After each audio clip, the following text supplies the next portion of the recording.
Hey everybody, it's Dave, Dugdale, learningvideo.com. First I want to apologize for the fan noise. I'm sitting really close to the projector so I can use the menu on the remote so I can show you my settings. It's a Panasonic PT-VZ580U.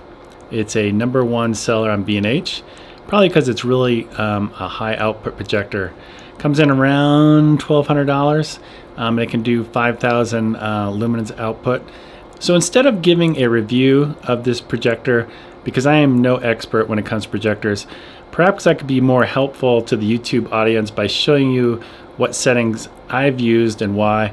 I've spent a lot of time, setting this up, trying to get the best picture out of it, and I thought, well, maybe somebody else could benefit from this as well.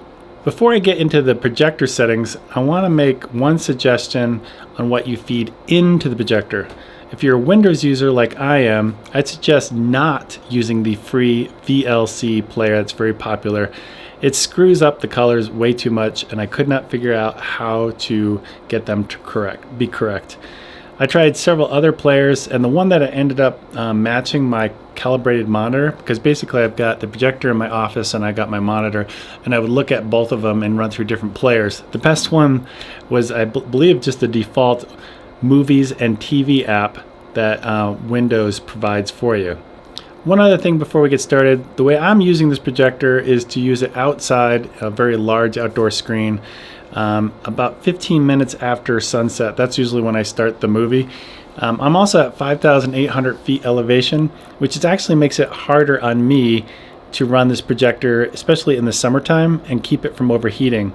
I believe the temperature at my altitude is about 85 degrees.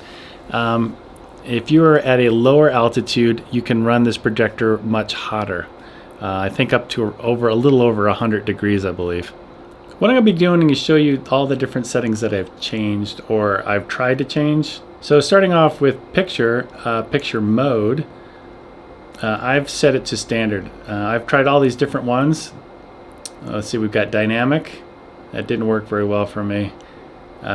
Blackboard, you can see it almost like one kind of blue. I got my camera on automatic white balance, so you might actually be able to see that.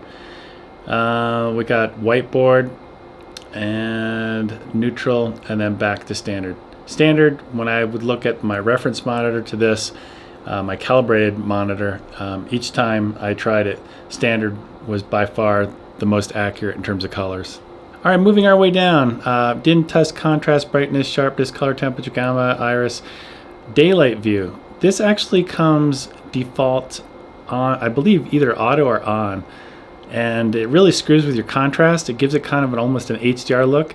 And it does, if you have a lot of light bleeding into the room and you can't control the blinds or something like that, or you're trying to show a movie and, daylight outside or something like that, daylight view does work well. But it really screws with the contrast, and if you're going to be playing it like outside like I am, after the sun goes down, I would highly recommend turning this off so you get the contrast looking the way you graded it on your reference monitor. All right, moving down to position. I like having this real-time keystoning on. It worked really well for me because when there's a slight breeze would come up and we had a blow-up screen, and the screen would kind of move in and out a little bit here and there, the auto keystoning would actually correct for it. I'm not sure exactly how it works, but it worked really well. The next one I've changed is aspect. I've changed this to full. You can go ahead and step through all of these to see, because I don't know what aspect ratio you're actually shooting or displaying this on. But for me, full worked perfectly for my situation where I was doing a 16:9 image. Moving on to display option, I didn't change any of these top ones, but screen setting, I did change this to 16:9 and screen position upper. Just because I'm doing it 6:9, you might be doing it a different format, so this might not apply for you. The only thing else I've changed on this particular display option tab is the on-screen display. Once you go into it, at the very bottom there's a warning message, and I believe by default it's turned on. This one you want to turn off if you're going to be in a situation where, like I was, where the temperature might be pretty warm outside, like in a summer evening. And like I said, at my altitude, at over 5,800 feet, The highest it can go is about 85 degrees before it'll change from the 5,000 lumens output to Eco 1 or Eco 2, which brings down the brightness. You don't want the warning message to come up in the upper left-hand corner while your audience is watching it.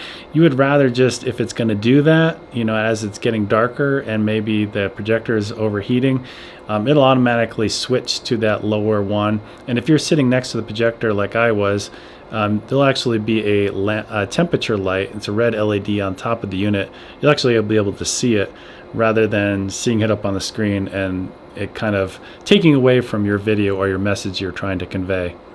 All right, next up is projector setup, lamp power. As you can see, it's set to normal, and that's the brightest. If you go to Eco 1, like I said, if it starts to overheat, it's going to do this automatically for you. And then there's Eco 2. You can see if it's even dimmer. But normal, that's as bright as it'll get, I believe, at that 5,000 luminance. The next thing I'll say is, you know, how you position the projector. You might have it flipped upside down or whatever, but getting it right on the screen where you want it, like going up or down. One of the things that I kept trying to do is doing it in this menu, which was kind of silly because on the top of the unit, there's something called a vertical lens mount. Let's see if I can, you can see I'm moving it up, or I can shift it down just by scrolling around with this knob. So that's pretty much it. I'd say overall it's a pretty good projector color-wise when I compare it to my calibrated monitor. For the most part, it looked pretty good. I would just say that maybe the projector was slightly more saturated than my calibrated monitor. And actually, the only thing that was the little thing that I noticed is it takes the purple and makes it just a little bit too blue. So it alters purple into more of a bluish color. But that's about it. A lot of great reviews of this projector online. It's about $1,200, like I said before.